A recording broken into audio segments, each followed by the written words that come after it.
Officially live on a Friday. We at the top of the world. 4luvofboxing exclusively here now. Introduce yourselves, gentlemen. Yo, what's up, man? It's your boy Valley of the Sun. And, man, it is good to be back in studio with y'all. We've been busy. There's been a lot been going on.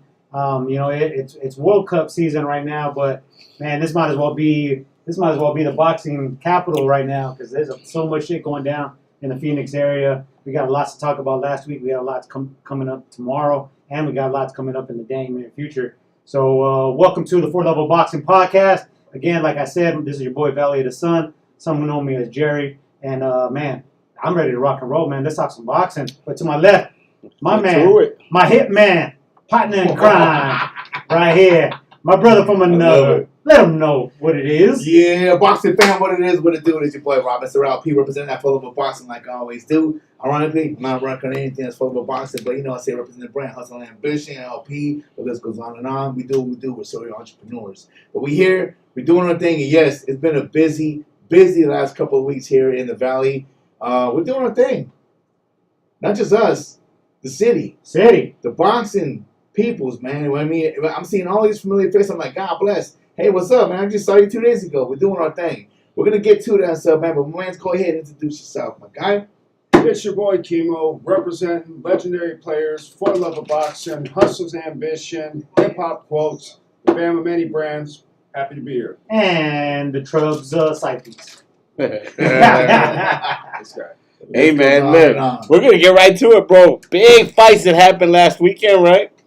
Man, some of our people took some heavy losses, but overall, Arizona, amazing fight night, man. Yeah, no, some got their hands raised, some not so privileged, but needless to say, again, Phoenix, they start off from the freaking main event of the freaking prelim, so because we definitely got a dub on that one right there. Yeah, so our homie Trini Ochoa. Yeah, man, he looked really good. Looked amazing, bro. Looked amazing. Took care of business. To his pops and give him his props, man, for real, Speaking of his pops, man, let's give him a Father's Day shout out right now. Yeah. To that young man. But yes, this is a Father's Day's edition, so man, we're gonna keep throwing that out there too. But yeah, Trini Ochoa came up with a big dub, man. Good for him. Second round TKO, right? Yeah. And then we get right into the televised DAZN portion of the card. And you had AZ versus AZ. You had Del Sol Promotions versus Iron Boy Promotions. And it ended quick. It ended a little quicker than I think most of us were anticipating. But yeah, you have two undefeated fighters that came out with it. And the one who came out on top is Elias Tarasa. And man, did Elias look every bit of the star. You know, and you look up at that star, like, you know, in the high country where you're at there, top of the world, in Guapodamas, and you get the shiny stars out there, that's Elias Tarasa, bro. He is the next big thing coming out of Phoenix AZ. He looked very impressive, bro. Looked very impressive. Hey, yes, he did, and I got nothing but respect and praise to give to him, and we definitely will see you in the studio soon, my man. I know you're on vacation, enjoying yourself, rightfully so, but we'll definitely have you here in the studio to do your thing and have a conversation. But real talk and all respect to Adrian Suavecito. You're my man, you're my dude, man. It's a tough one, man, I know, man. But as you saw us, and you saw your fans, you saw everybody, man. You bring in the crowd. You got a squad that supports you and stuff. And you got us that support you too, my dude. You'll bounce back, and I can't wait to have you back in studio too again, my guy. Yeah, man. I mean, man, lots of support towards Adrian, but it was a tough fight. Just like Jerry said, we knew going into it was going to be a tough fight. Hey, man. Much respect to Tarasa, bro. Let's go, man. No, and listen, and much respect to Tarasa. He came in there in amazing shape, and he was 100% prepared. When you're in a spot like that, that's all you can kind of ask for, man. He comes in very prepared, came in ready, and he got a big W. That's all you could kind of say. You know what I mean? What was followed up after that fight, man? Tell us. What was the next fight on that lineup? So before we move on to the next one, I want to acknowledge the respect that was paid between both of those guys and their teams too, because there was a lot of little local animosity that people were trying to make there. You know, there was a lot of little gestures, you know, the blowing of the kiss, baby girls, name calling. That's all part of the build-up and the hype, you know. But afterwards, they shook hands like gentlemen. They paid each other their respects. and one moves on, and the other has to determine, okay, what's next, right? A big shout out to Iron Boy and freaking And Del Sol, yes sir. 100%. That's what we want. That's the biggest factor right there, and they got. We're gonna go ahead and definitely touch on that, but it was the beginning of something of a beautiful relationship that they're about to present to the Valley. Yep. That's awesome. Yeah, but no, keep that going. It's coming. A couple big fights coming up too that'll keep that momentum going. We'll keep seeing a little bit more Del Sol and Iron Boy working together on some of these cards. It's going to be a great thing. But that next fight, the other shining star of that night, and I got to give her props, was Gabby Soto. Yeah. She was going for the IBF lightweight title against a relatively unknown champion from out of the country. And so I guess she has a hyper name because she goes by that, but her name is Tejas. But yes, Gabby. Yep. And shout out, she got Arizona ties. JL, head coach, Junior Lopez, my man. Shout out to you, my guy. You know it's always love and respect with 4luvofboxing. And of course, Jose Benavides Sr., who was here the entire last couple of weeks and stuff, preparing his fighter along with JL, because it's JL's fighter and stuff, man. With respect, they were doing their thing. It was cool to see Benavides working that corner and being out amongst the people. It was an awesome time. I got a chance to go ahead and see her at the gym and stuff. They gave me the opportunity. They opened up the doors, and I interviewed all three of them, as a matter of fact. Beautiful thing. And she showed up, bro. It's really she sure did. 19 years old, bro. Young. So I hope she just learns off of this. But to see, anybody at that age, I mean, with regarding a loss like that, I mean, so close and so, controversial. She captured the crowd, though, man. She captured the crowd. She wept.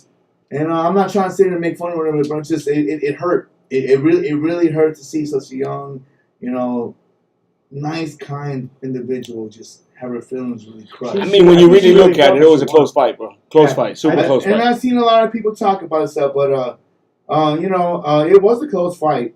I mean, when you look back at it, it was one of those fights where it was kind of like very entertaining to see. The Turkish girl definitely had more pop on her punches than Gabby did, right? But she was swinging for the fences. But at a couple of times, Gabby made her look dumb because she was swinging at air. And as Jerry and I did mention, though, she is considered one of the pound-for-pound hardest punchers in the female boxing. She was, and no doubt she could punch hard, she's bro. She's a pound-for-pound top tenner. But Gabby was working, bro. That 19-year-old, Gabby has nothing to be ashamed about. This is just beginning. Listen, and Gabby was working. She was working. An A1 class group of fucking coaches got her back.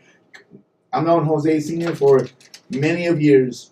I got a chance to meet Lopez when he actually did a show not too long ago south of Arizona here. And respect to both of them, man. They are both freaking classes. A1 class freaking coaches, man. For real.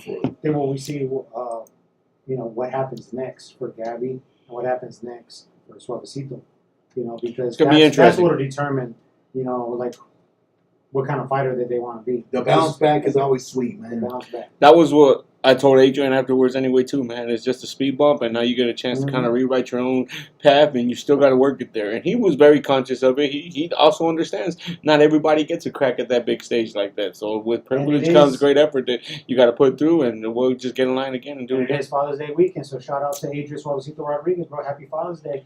I know he's going to be going out there to see his baby girl, so he earned that. And get back in the gym, man. Get back in the gym, and get back soon. Get back in the gym real soon, and get back in the ring real soon. And most definitely, we'll see you here too, my man. For real.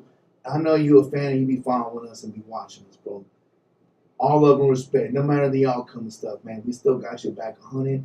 I can't wait to see you back in the station, man. Real talk, brother. You know what's up. We got your back, bro. And then we go to the co-main event, or what was known as the main event for all the fight fans that were pretty much in the stadium. But yeah, they're the one who brought the draw, the fight was intended. Man, brought the draw. The fight was ready. The crowd was ready to erupt at any moment. We just didn't get an opportunity to.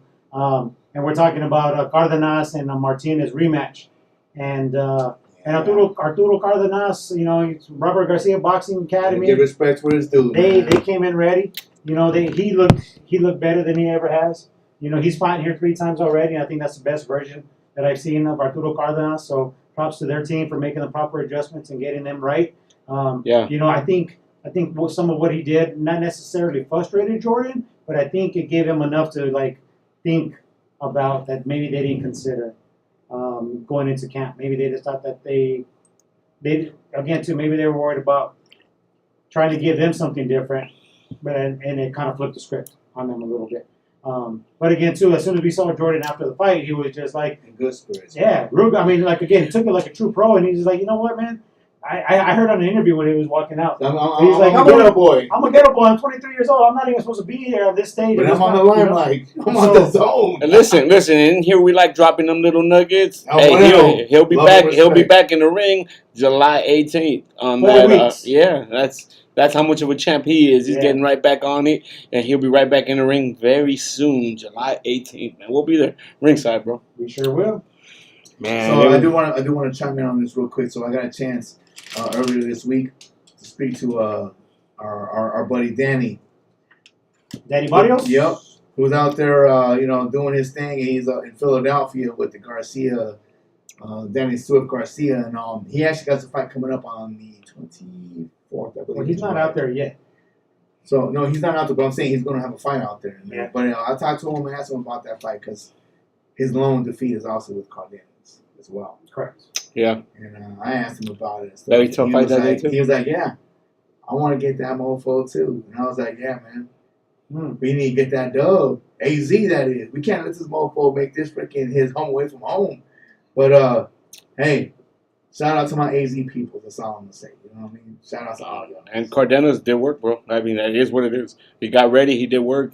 And, man, he's had And all success here in respect, Arizona. Jordan. But All respect, Arizona's a Jordan. hotbed for All boxing. love, So man. Just- keep bringing that show You're gonna out here. I bounce love back, it. homie. You're going to bounce back, dog. You're going to bounce back, man. It is what it is. You're going to bounce back, bro. 100%, dog. We know you will. You're a real one. Main event time. Tell me what you saw, Jerry. I saw a young man who rightfully deserves being in the conversation of the top 10 pound for pound. Definitely deserves to be in the top 10. You know, and he moved up, into a new weight class. It's his third division. He was cerebral in there. He didn't force anything. He was the smaller of the two. Vargas was a worthy champion, very skilled. I think Bam Rodriguez he's one of them talents, bro, that he's just going to be good for a long time, for as long as he wants to be. That's the scary part of it is he's so young, bro. He's so young, so he's got a chance to hit heights that we haven't seen before. Chime in and share if we haven't yet. I know we did, but remind the listeners with Robert Garcia question and what he told you his answer. Oh yeah, man! I got in there and I asked Robert Garcia. I said, "Hey, bro, what's the toughest thing about training somebody like Bam?" He looked right at me. He said, "There's nothing tough about it. Absolutely nothing tough about it. Bam comes ready 100% of the time, and I have to do very little as far as getting him ready." That's exactly what came out of Robert Garcia's mouth, man. And what can you do when his trainer is so elite and one of the best trainers in the world, and his trainer recognizes that he's coming in ready like that? That's all. When you're Bam, that's really all you could do. Well, when you get a student that's teachable, and I call him Chemo. never lets their ego, be bigger than the Lord. Don't let your ego get in the way, Chemo. Don't let it. And shout out to him too, man. Happy birthday, Chemo. Happy birthday to Chemo. Getting the Trainer of the Year award yet again, man. But yes, my guy, Chemo Omek, y'all in the house, full of a boxing. Yes, but this is LP Familia right here. That's the freaking parent company brand name, and we represent. Look at that head of Jerry Rockin right there. LP. It is full of a boxing, but we stay LP, man. And this is LP OG Triple OG right here. Yes, happy birthday, my dude. And I can't wait. And I can't wait to celebrate you tonight, my guy. You heard? Yeah, Bam Rodriguez, bro. He is that fucking guy. Whoever dares call that man overrated. That dude's has overrated. mental issues. He's overrated, bro. And For the for the love love of of boxing, Guapo Damas. give him his props. Hey, he looked good. He looked good. Yeah, I This mean, is a bigger fighter. look. Yeah. He's gonna hit a cap. And he's doing crazy impressive things, so I can't wait. I just want to be along for the ride to see it. You know what? So that knockout though, let's go ahead and just let's paint that picture to the viewers. If you guys haven't seen the shit, that was going on social media and stuff. Oh, My goodness. Man, he hit that motherfucker with a clean Felt bad shot. for him, bro. Dropped to his knee, and he rolled over and rolled. Like, man, it was a nasty shot. It was done. he crumbled him like out of Mortal Kombat. Yeah, man. You know, you land that shot, he kind of like broke them down into levels, and minimized them pretty much. You know, but that was like the body reaction, and then you know, too, he knew it. You know, he knew the reaction, and Well, it was even more impressive because Vargas actually had some highlights in that fight where he actually did some work too, you know. So it was impressive to see that Bam was able to take it so easy and bring it. You know? So here's the problem regarding that. What I heard from Bam after the fight, he said that man hit a lot harder than I was expecting. Yeah. He actually had some pop. And all respect to Vargas and his team and his family. Yep. Vargas was a bout holder. He's never going to be accused of being an elite fighter, but he was good enough to win a bout. And we're talking about Bam, a pound-for-pound elite fighter. The talk is he just moved up in his weight class, and they're asking him to move up yet another to take on one of the most devastating punchers in the last freaking 5-6 years. fucking do it. That's a big ask. I want to see it. Do it now. I want to see it. Do it. Yeah. Why wait? Now. Right? Why wait? Yeah. I mean, it'll water it down anyway. It'll water it down Is anyway. he ready for that, though? You just take the risk of something getting in the way from an amazing fucking fight on the roll that boxing is going on in 2025, 26. Like, don't stop the train. You know, like Even if he's not ready for it, when is he ever gonna get a chance to crack this high? This is his chance at immortality. He goes up there and he beats Monster. the He's lighter immortal. weight classes, you don't get a mega fight in the lighter weight classes like this. Yeah, anything can fucking happen. What if one of them gets injured? One of them gets in a car accident. God forbid anything like that happens to either one of these two, and you don't get that fight. You know. Do it now. So I respect all that what you're saying. So I want to piggyback off of that really quick. We're going to continue on with this conversation, but been having conversations with Michael Carbajal, Little Hands of Stones, Peoples, and him, getting him into the studio and stuff, have a conversation and have a great freaking conversation about his legacy and what he's done for the sport. And with that, one of the most important things, and I'm definitely going to bring this up to him when we do get him in studio, one of the biggest fights in my younger age was to see El Finito Ricardo Lopez move up in weight to take on Michael Carbajal. That was my super fight. That was my super fight. It never happened. I'm not going to go into the details of why it never happened and stuff because it's not my place to even go discuss that, but it just Would never that have happened. been an age Finito Lopez, though? It would have been an age Finito Lopez. It would have been an age Carbajal too. It was. Really? Well, if you think about it, since we're bringing it up, gotta blame the African, Baby Jake Malala. Oh. He beat Michael Carbajal and derailed all plans for that fight to take place. It just never happened. Like I would even The tell only you. reason why Finito was going to take that freaking opportunity to move up a couple of pounds. Now, mind you, he was 105, bro. He's a small dude.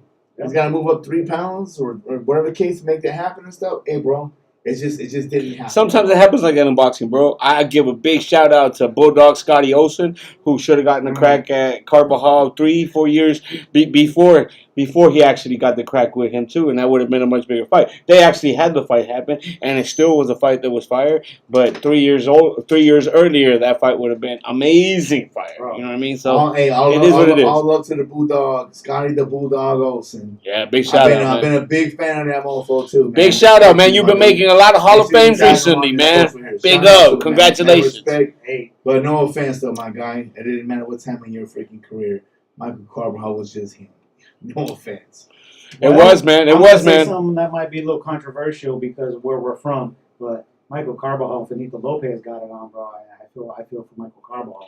Yeah, Finito Lopez was another level of cat. Finito Lopez on that one, bro.